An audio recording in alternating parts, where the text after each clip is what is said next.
नमस्कार दोस्तों and welcome to success talker. दोस्तों, जैसा कि आप जानते हो 2023 में ऑयल मार्केटिंग कंपनियों ने जैसे HPCL, BPCL और IOCL ने पेट्रोल पंप का एडवर्टाइजमेंट जारी किया था। दोस्तों, आज उसका मतलब आज की डेट में उसका रिजल्ट आ चुका है और हमारे बहुत सारे भाइयों को पेट्रोल पंप अलॉट हो चुके हैं। तो जिनका भी सिलेक्शन हुआ है, सबसे पहले इस चैनल के माध्यम से मैं उनको बधाइयाँ देना चाहता हूँ। और फ्रेंड्स, इस वीडियो के माध्यम से हम आपको बताना चाहते हैं कि एक पेट्रोल पंप में सिलेक्शन होने के बाद कितना खर्च आएगा, उसका क्या प्रोसेस होगा, क्या प्रॉफिट एंड लॉस होगा, इस वीडियो के माध्यम से हम आपको बताएंगे। दोस्तों, इस वीडियो को पूरा अंत तक जरूर देखिएगा क्योंकि यह वीडियो आपका बहुत सारा पैसा और समय बचाएगा। दोस्तों, आज इस वीडियो के माध्यम से जो भी चीज़ें डिस्कस होंगी उसके लिए हमारे एक स्पेशल गेस्ट आए हैं जो खुद भी एक पेट्रोल पंप के मालिक हैं। यह जो हमारे स्पेशल गेस्ट है वो हमें गाइड करेंगे कि अगर सिलेक्शन हो गया है उसके बाद क्या क्या प्रोसेस होगा, सारी चीज़ें इस वीडियो के माध्यम से हम आपको बताएंगे। तो आइए अब हम मिलते हैं अपने स्पेशल गेस्ट आशीष गुप्ता जी से। तो दोस्तों, जैसा कि हमने आपको बताया कि हमारे बीच में एक स्पेशल गेस्ट है जिनका खुद भी एक पेट्रोल पंप है और काफी अनुभव है। तो आइए इनसे मिलते हैं। इनका नाम आशीष गुप्ता है। तो आशीष गुप्ता जी, हमें ये बताइए कि जिनका भी सिलेक्शन हो गया है अब क्या प्रोसेस होगा, उनके लिए क्या मार्गदर्शन है, क्या गाइडलाइन है, उसके बारे में बताइए। मैं आपका और आपके चैनल का अपने पेट्रोल पंप पर स्वागत करता हूं।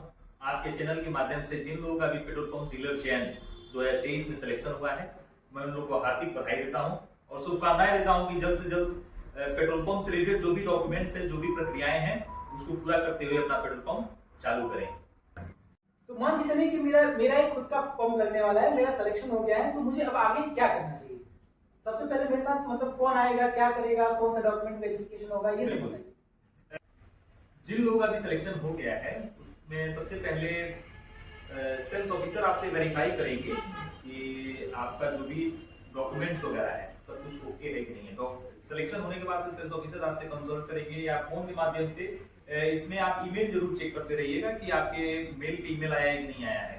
तो ईमेल के माध्यम से आपको सूचित किया जाएगा कि नजदीकी ऑफिस पे आपको कब जाना है। नजदीकी ऑफिस पे जो भी आपके डॉक्यूमेंट्स है, सबसे पहले तो आपका डॉक्यूमेंट वेरीफाई किया जाता है कि जो आपने पेट्रोल पंप भरते समय जो भी डॉक्यूमेंट लगाए तो जेन्युइन है कि नहीं है। कुछ लोग ऐसे होते हैं कि जमीन कुछ कम होता है फिर भी वो मान लेते हैं कि नहीं भर दे रहे हैं। जैसे कि सारे कंपनियों ने NH के लिए अलग रूल होता है, SH के लिए अलग रूल होता है। तो जो भी पैरामीटर हो, पैरामीटर में आपका जमीन आ रहा है कि नहीं आ रहा है। जैसे ही आप डॉक्यूमेंट वेरीफाई करा लेंगे तो सेल्स ऑफिसर एक डेट निर्धारित करेंगे, आपका लैंड इवैल्यूएशन किया जाएगा। तो लैंड इवैल्यूएशन में जिनके नाम से पेट्रोल पंप हुआ रहता है उनको और कंपनी के 2 ऑफिसर वहां रहते हैं। एक पूरा फॉर्मेट बना होता है कि उन्होंने एक पैरामीटर बना रखते हैं कि NH के लिए है तो क्या NH के लिए आपकी साइट सुटेबल है कि नहीं है, SH के लिए तो SH के लिए सुटेबल है कि नहीं है, रूरल एरिया के लिए तो रूरल एरिया के कुछ टर्म्स एंड कंडीशन होते हैं, उसके अकॉर्डिंग आपका लैंड इवैल्यूएशन किया जाएगा। यानी कि जो भी मानक कंपनी ने दिया है वो कंपनी वेरीफाई किया जाएगा। जो ऑफिसर, सेल्स ऑफिसर या जो भी उनके अधिकारी वर्ग के लोग आएंगे वो मानक एक जो भी निर्धारित है वो वेरीफाई किया जाएगा। फिर क्या किया जाएगा? उसके बाद से सारा कुछ प्रक्रिया होने के बाद से मान के चलिए आपका लैंड इवैल्यूएशन में सर्वे में पास कर दिया गया कि आपका जमीन पेट्रोल पंप के लिए सुटेबल है। तो फिर से आपको कंपनी के अधिकारी आएंगे आपके पास साइट पर। एक डेट निर्धारित किया जाएगा कि इस डेट पे आप मौके पर रहिएगा, हम लोग टाइम बताया जाएगा। उस डेट में आपके ऑफिसर्स आएंगे, लैंड का जो भी है एक मेजरमेंट लिया जाता है। लैंड का जो भी मेजरमेंट हो सकता है कि लोकल के आपके लेखपाल को भी बुलाना पड़ सकता है कि जो जमीन है एग्जैक्टली वही जमीन है नहीं है। तो ये भी होने के बाद तब आपको कंपनी एक LOI जारी करती है। LOI का मतलब होता है letter of intent. Letter of intent का मतलब होता है कि कंपनी आपको लाइसेंस दे देगी कि आप इस जगह पे पंप लगा सकते हैं। लाइसेंस मिल गया इसका मतलब ये नहीं कि आप तुरंत पंप लगाएंगे, उसके लिए भी आगे कई सारे प्रोसीजर होते हैं। तो इसके बारे में डिटेल में बता रहा हूँ आपको। तो सबसे पहले जैसे आपको LOI मिल गया तो आपको आने के बाद तुरंत जमीन की बाउंड्री और मिट्टी भराई करानी होती है। इससे पहले मैं आपको बता दूं कि पंप 2 तरह के होते हैं। पेट्रोल पंप जो होते हैं 2 तरह के होते हैं। एक होता है कंपनी साइड और एक होता है डीलर साइड। कंपनी साइड का मतलब होता है कि उसमें जो भी एक्सपेंस होंगे पेट्रोल पंप के इंफ्रास्ट्रक्चर में वो सारी कंपनी उस पे एक्सपेंस करेगी, सारे कंपनी खर्च उठाएंगे। और डीलर साइड होता है तो डीलर साइड का मतलब कि सारे डीलर मतलब कि जो जिनका पेट्रोल पंप हुआ है उनको सारे एक्सपेंस बियर करने होते हैं। अब आप ये कहेंगे कि कंपनी साइड में आपका फायदा है, लेकिन ऐसा नहीं है। कंपनी साइड में फायदा नहीं है। कंपनी साइड में आपको कमीशन, जो हम लोग का कमीशन होता है जिसको आप प्रॉफिट कर सकते हैं, वो कम होता है। और डीलर साइड जिसमें आप खुद अपना पैसा लगाएंगे उसमें मार्जिन अधिक होता है। यानी कि अगर कंपनी खुद वो करवा रही है तो उसमें कमीशन हम लोगों को कुछ कम मिलेगा, फायदा कम मिलेगा थोड़ा सा, और जो हम लोग खुद अपने शिक्षा अनुसार या अपने कैपेसिटी के अनुसार हम लोग जो करेंगे उसमें हम लोगों को प्रॉफिट ज्यादा मिलेगा, यानी कमीशन ज्यादा मिलेगा। हमने जैसे फॉर्म दो तरह के कैटेगरी में एडवर्टाइजमेंट में आ ही रहते हैं। आप जिनका भी सिलेक्शन हो गया, सबसे पहले वो देख लेंगे कि उनका डीलर साइट है डीसी या सीसी, दो तरह के उसमें वांट में लिखे होते हैं। सीसी का मतलब कंपनी साइट और डीसी का मतलब डीलर साइट। तो यदि उनका डीसी है तो उसमें उन्हीं को खर्च करना है। यदि कंपनी साइट है तो केवल बाउंड्री और मिट्टी भराकर उनको छोड़कर दे देना होता है, बाकी सारे एक्सपेंसेस कंपनी करती है। और डीलर साइट में जो होता है, मैं डीलर साइट में मैक्सिमम जिनके रूरल एरिया में उनके डीलर साइट होंगे, उसके बारे में डिटेल में बता दे रहा हूँ क्या करना होता है। सबसे पहले तो आपको बाउंड्री और मिट्टी भराना है। बाउंड्री और मिट्टी भराने के बाद से आपको 143 जमीन का कराना होता है। जैसे कि कॉमर्शियल, जैसे आप वहाँ व्यवसाय करेंगे, लेकिन जो जमीन होता है व्यवसाय की श्रेणी में है तो कोई बात नहीं है, आप उस पर व्यवसाय अपना डेवलप कर सकते हैं। लेकिन व्यवसाय में नहीं है तो आपको नजदीकी तहसील में जाकर वो अप्लाई करना होता है। तो उसको गैर कृषि उपकर देते हैं कि इस पे खेती किसानी की जाती है, इस पे पेट्रोल पंप का स्थापना की जाएगी। उसमें भी लगभग आपका ठीक ठाक पैसा 1 लाख तक खर्च हो जाएगा।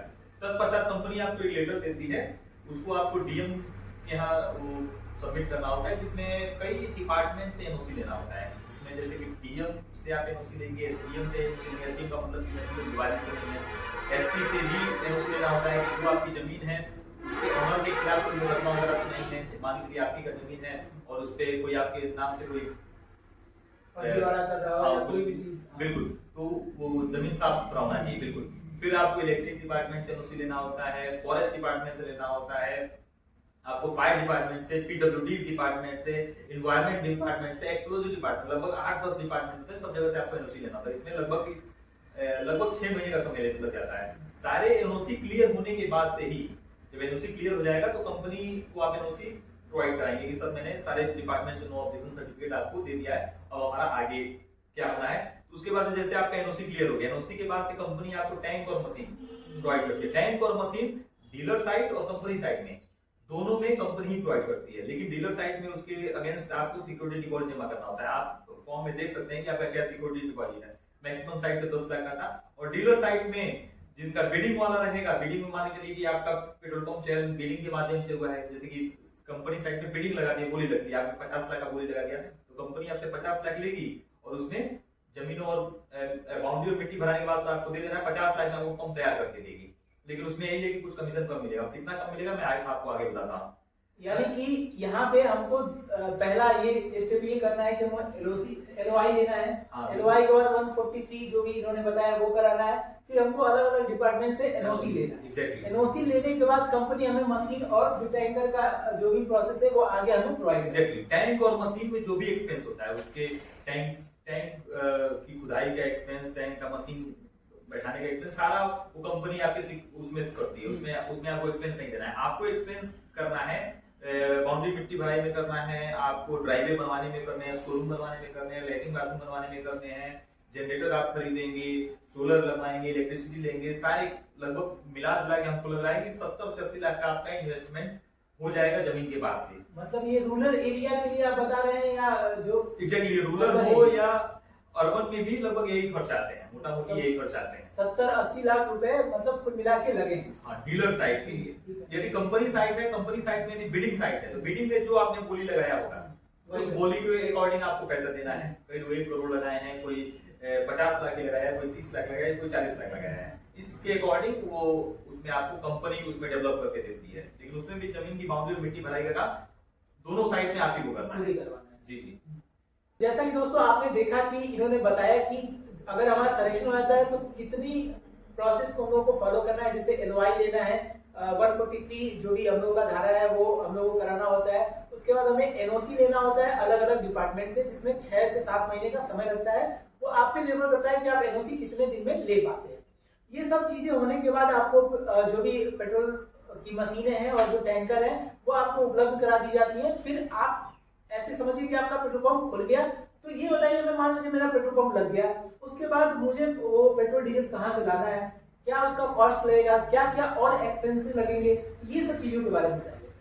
हाँ, इसके बाद से पेट्रोल पंप आपका मशीन वगैरह इंस्टॉलेशन हो गया, ड्राइवे के नोटिस सब आपने लगवा लिया। उसके बाद से कंपनी के डिपो बने होते हैं। जैसे कि हर एक डिस्ट्रिक्ट में कहिए या एक मंडल वाइज कहिए डिपो बना होता है जहां से आपकी माल सप्लाई की जाती है। उसमें कंपनी के अकाउंट में आप पेमेंट करेंगे और फिर जाके आपका वहां से माल आएगा। जैसे मान के चलिए आपने डीजल और पेट्रोल मंगाया, डीजल और पेट्रोल एक ही गाड़ी में आ जाता है। डीजल ऐसा नहीं है कि डीजल की अलग गाड़ी मंगानी पड़ेगी, पेट्रोल की ऐसा कुछ नहीं है। मतलब एक ही टैंकर में दोनों चीजें आ जाती हैं। बिल्कुल बिल्कुल, उसमें 12,000 लीटर के होते हैं, 14,000 के, 20,000 लीटर के, 22,000 तमाम तरह के टैंकर होते हैं। वो आपके ऊपर है, सेल के अकॉर्डिंग आप मंगा सकते हैं। जैसे कि 12,000 लीटर का आप मंगाएंगे तो 6,000 डीजल, 6,000 पेट्रोल आप इनिशियली उसका पेमेंट करके गिराएंगे। और उससे पहले जैसे कि मान लीजिए ऐसा नहीं कि आपका माल गिर गया आप तुरंत बिक्री स्टार्ट कर देंगे, उससे पहले भी 2-3 डिपार्टमेंट से आपको जाकर संपर्क करना होता है। सबसे पहले तो आपको डीएसओ डिपार्टमेंट से आपको एक लाइसेंस लेना होता है कि आप डीजल सेल कर सकते हैं। तब पश्चात मान लीजिए डीएसओ लाइसेंस में वो भी आकर वेरीफाई करते हैं कि आपका पूरा पेट्रोल पंप एक मानक के अनुसार लग जाएगा नहीं। यदि कुछ कमियां रहेंगी तो डीएसओ ऑफिसर जो भी होते हैं, डिस्ट्रिक्ट सप्लाई ऑफिसर होते हैं, वो आपको बताएंगे कि कुछ कमियां हैं उसको पूरा कीजिए। ये भी होने के बाद से डीएसओ ने आपको लाइसेंस दे दिया, उसके पास से आपको वेट एंड मेजर डिपार्टमेंट, जिसको नाप और तौल डिपार्टमेंट कहते हैं, वो आएंगे और मशीनों का कैलिब्रेशन करेंगे। मशीनों का उसका एक शुल्क जमा होता है, उसके बाद से वो ऑफिसर आते हैं और 5 लीटर या 10 लीटर के मेजर से उसको कैलिब्रेट करते हैं कि वो कैलिब्रेशन के बाद से ही आप बिक्री स्टार्ट करेंगे। जैसे कि आपका डीएसओ मिल गया और वेट मेजरमेंट मिल गया, तब जाकर के आपको उसके बाद से एक दिन निर्धारित करते हुए अपना बिक्री स्टार्ट कर देंगे और आपका काम चालू हो जाएगा। मतलब आप जब ये सारी चीजें कर लेते हैं, मशीन लग जाता है, आप डीजल पेट्रोल जो भी आपका जो भी प्लेस है वहां से आप मंगा लेते हो, जो भी आपका डिस्ट्रिक्ट का या फिर मंडल का जो भी है वहां से आप मंगा लेते हो। तो आपको 2 जगह से सर्टिफिकेट और वेरीफाई कराना होता है, एक होता है डीएसओ और एक कैलिब्रेशन।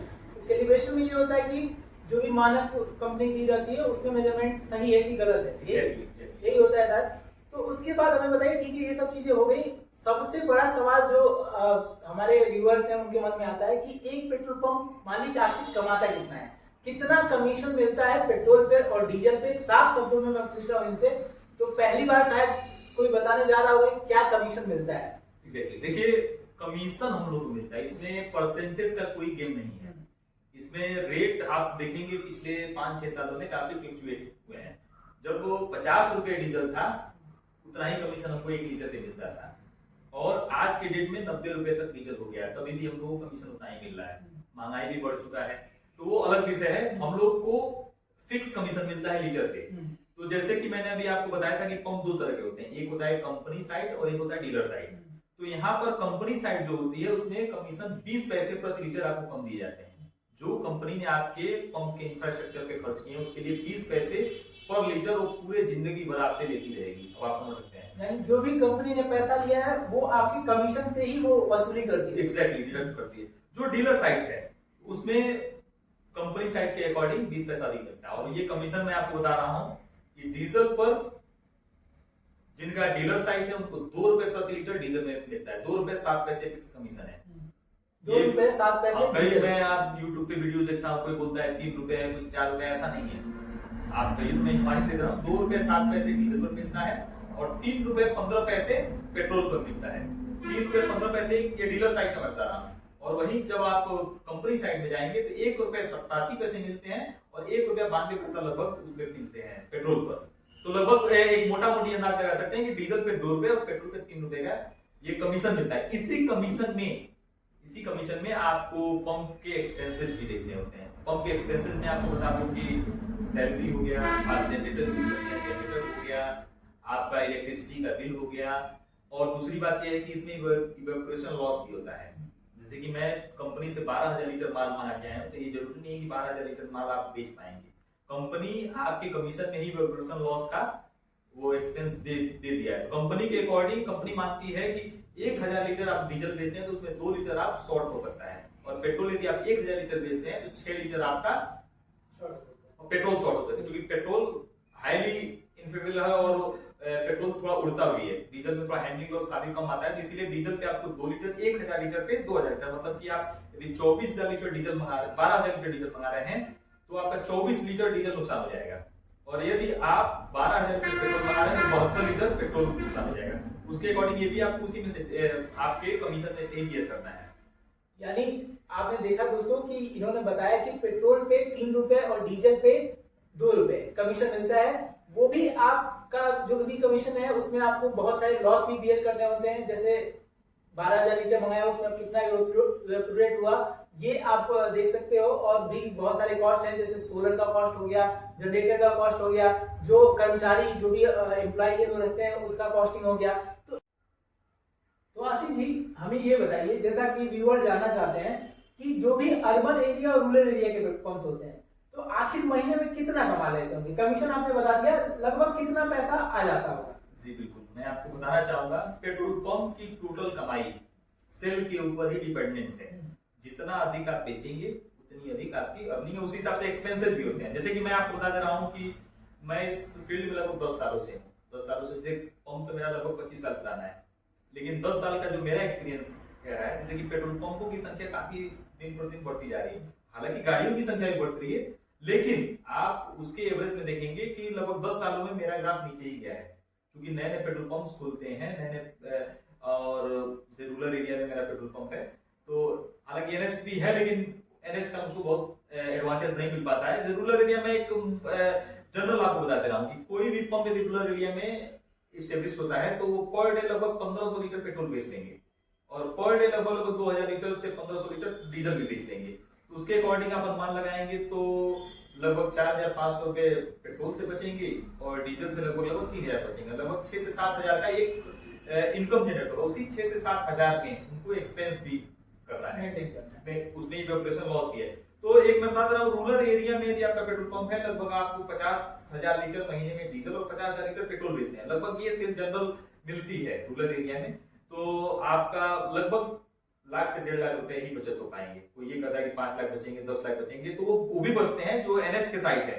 जैसे जो हाईवे के पंप्स हैं वहां पे बिक्री ज्यादा हो, सिंपल सी बात है कि कमीशन ज्यादा। एग्जैक्टली। जैसे कि अभी मैं हमारे यहाँ यूपी बिहार के जो भी बॉर्डर्स हैं, तो आपके बिहार में रेट काफी अधिक है और यूपी में कम है। तो जो भी बिहार की जाने वाली गाड़ियां हैं वो यूपी में ही फुल करा लेती हैं। तो वो जो भी नेशनल हाईवे पे बिहार के सटे हुए जो पंप है उनकी काफी अच्छी सेल है और काफी अच्छा कर भी रहे हैं। तो आप अपने एडवर्टीजमेंट के अकॉर्डिंग देख सकते हैं कि आपका कहाँ है, क्या एडवांटेज आपको मिल सकता है। तो इसमें मेन सब है कि आपको सेल जितना अधिक करेंगे उतना अधिक आप प्रॉफिट में रहेंगे। तो दोस्तों जैसा कि आपने देखा कि इन्होंने बड़ी ही अच्छे तरीके से सारी चीजें बताई, प्रोसेस वाइज प्रोसेस बताया कि क्या चीजें आपको लेना चाहिए, क्या करना चाहिए, क्या कमीशन होता है, क्या प्रॉफिट लॉस होता है, सब कुछ इन्होंने आपके सामने बताया। दोस्तों हम आपको बताना चाहते हैं कि एक वीडियोस हमने पहले भी बना रखा है, आप अगर चाहें तो वो जाकर देख सकते हैं। उसमें सारा डिटेल, सारा प्रोसेस हमने सही तरीके से बताया है। जैसे कि इन्होंने पूरा एक्सप्लेन किया वैसे ही सेम बताया गया है। तो दोस्तों इस वीडियो को आप ज्यादा से ज्यादा शेयर कीजिए और दोस्तों को सब्सक्राइब कराइए, जिससे अपनी फैमिली बढ़े और ऐसे ही हम आशीष जी जैसे लोगों का इंटरव्यू लेते रहें आगे भी। तो इनको बहुत ही बेस्ट ऑफ लक कि ये आगे बढ़े।